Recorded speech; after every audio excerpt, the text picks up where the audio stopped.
Hello there. This is not a Star Wars video. Why did I open with that? I don't know. I like that. Okay, so we've been through the classic horror films, the 1980s, the 1990s, the 2000s, and now 2010s, and I have the same amount of honorable mentions that I did in the last one. 2010s was a little bit tricky for me to figure out, but this is the top 10 favorite 2010s horror movies. We'll start with the honorable mentions. We have The Purge. I know it's not really a horror franchise, but the first one is more horror than the other ones, whereas I think the second one, I've only seen the first two actually, but I know Purge Anarchy is more of an action thriller, but this one's a home invasion horror film, and it's pretty good. Lights Out, interesting concept with a creature that you can only see when the lights are out, and it comes for you when the lights are out, so it's, you never know where it is. Haunt, just came out last year, pretty good film. Couldn't bring myself to put it on the list though, but it's still pretty good. Better Watch Out, again, came out a couple years ago. Very good subversion of a home invasion thriller. When you think it's one thing, it's completely the opposite. I'm not going to ruin the twist. I already reviewed this, but watch it yourself. Us, another movie I reviewed. Jordan Peele is quickly becoming one of the horror icons of the, the late 2000s, in the mid, this kind of era we have going. And Us is a good example of that. You may see another one of his movies on my list, My Soul to Take, by the late great Wes Craven. I think this is actually a pretty good movie. People are kind of down on it, but I really enjoy this film. Fear Ye the Ripper. Brightburn. This came out last year as well. A great horror version of Superman. And Clown. Eli Roth. Well, John Watts. Is that the same guy who did the Spider-Man movies? Hold on. Excuse me. They're not there. They're over here now.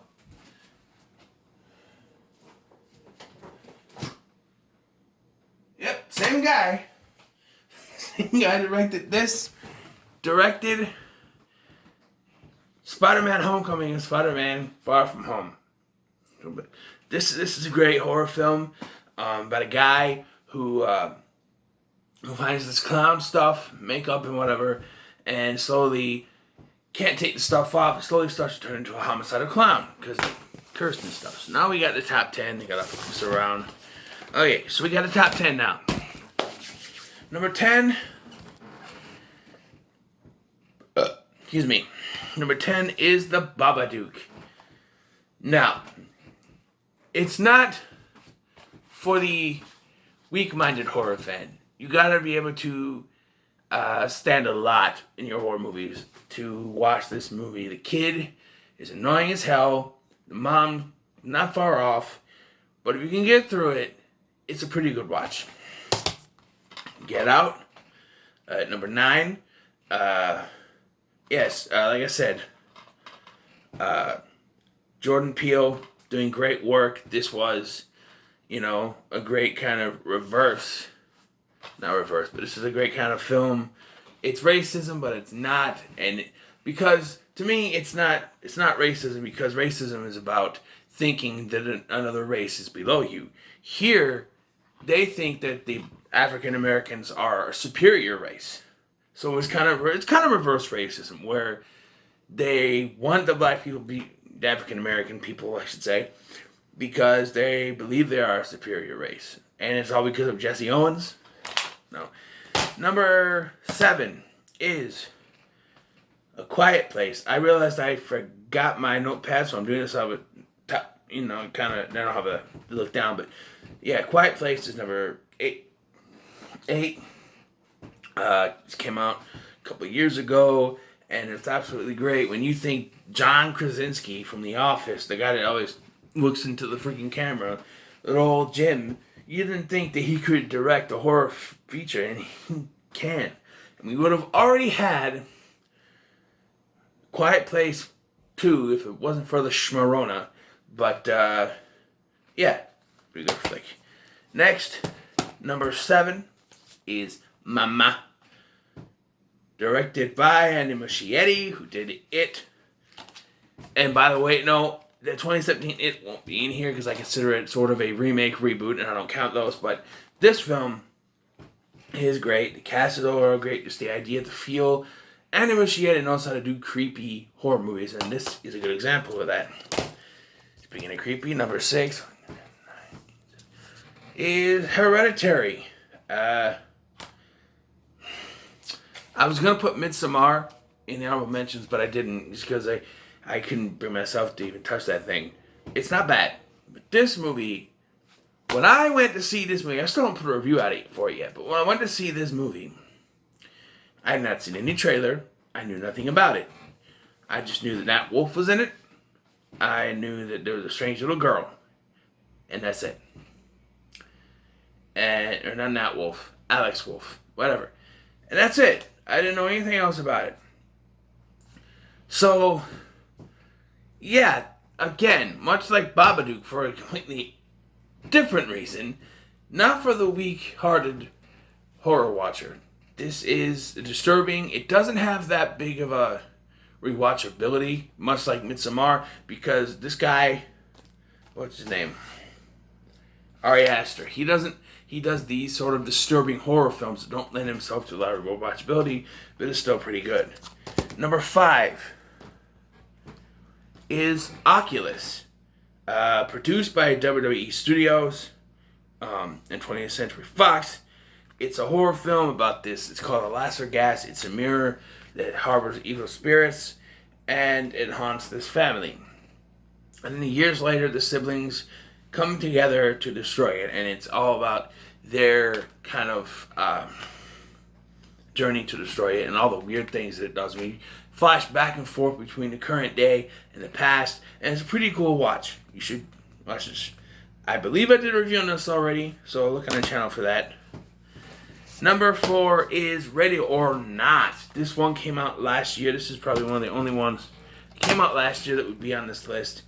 I think, because it deserves to be on this list. Samara Weaving is becoming a modern scream queen, and it's not even a scream queen. The trailers for this film kind of made it look as if she was going to be kind of like You're Next, but it's not. But she is pretty good in this.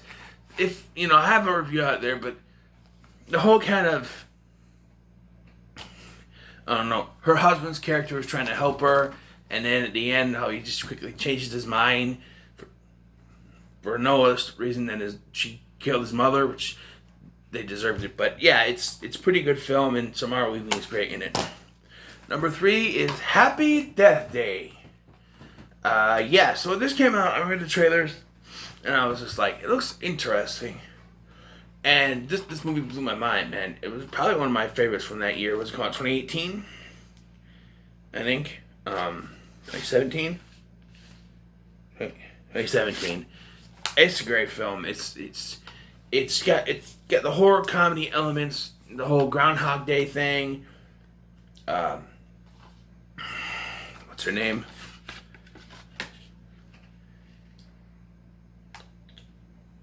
Jessica Roth is great in the role, and I think that this is one of the better movies that came out in the 2010s. Now, I don't have the actual movie that I'm doing next, so I'm using a proxy. Insidious is number 2. I know this is Insidious Chapter 3, just ignore it. Okay, here. Insidious. Alright? This came out, I remember getting a little bit irritated because, okay, you remember a little horror movie called Haunting in Connecticut, where they said the line, it's not the house that's haunted, it's your son. They said the exact same line in this film, and I was like, well, they're calling it Insidious. It's the Haunting in Connecticut Part 2. Why don't you just call it that? It's not Insidious. It's the Haunting in Connecticut Part 2. And then they came out with the Haunting in Connecticut Part 2, which had nothing to do with this. And then one day I just happened to see the DVD, and I popped it in. I rented it. I popped it in. I haven't bought the first 2. I have the second one on my Vudu, actually, but just, yeah, and it started up a franchise. Who knew? But yeah, and it blew me away. The performances from Patrick Wilson and was it Rose Byrne? Yeah, just great. And of course, Lynn Shay, who's the Nightmare on Elm Street. And I didn't realize that till after I watched this, and I watched her. She's the teacher. I'm like, wait a minute, that's the lady from Insidious. So yeah, Insidious is number 2. Number 1. That's weird. 2 Patrick Wilson movies in a row. And number 1 is The Conjuring. This was one I kept seeing the previews for. And I was like, this looks like it'd actually be a scary haunted house film. I had no idea the history of this. I had no idea who the Warrens were. I just knew I wanted to see this movie. And when I went to see it, I remember just sitting in there. And it was generally creepy. Especially the scenes, they showed it in the trailers and stuff, but the whole hide and clap thing, and she's going around, and then you get the hands clapping from behind. Absolutely creepy, and it's just, the second one is good too, but not as creepy as this one. Which is why I had to put it number 1. This one totally freaked me out. If a horror movie freaks me out, it deserves to be at least number 1 or in the top 5, and that's what this does. So that's my list. What are your thoughts on my top 10? Let me know in the comments below. Make sure to like, share, and subscribe. What do we got next? Worst horror movies, favorite horror sequels, worst horror sequels, which is gonna be a blast to do, I'm sure. And I think I'm gonna redo my horror remakes so I can put it in this playlist, because the other one's in a different playlist. Plus, I've seen more horror remakes now, and I've got more ones to put on there. Yeah, and then I'm gonna try to do some action ones once I get done with the horror top 10s that I'm doing. So yeah, make sure you like, share, and subscribe. Thank you for watching. I've been Scotty. See you in the next one.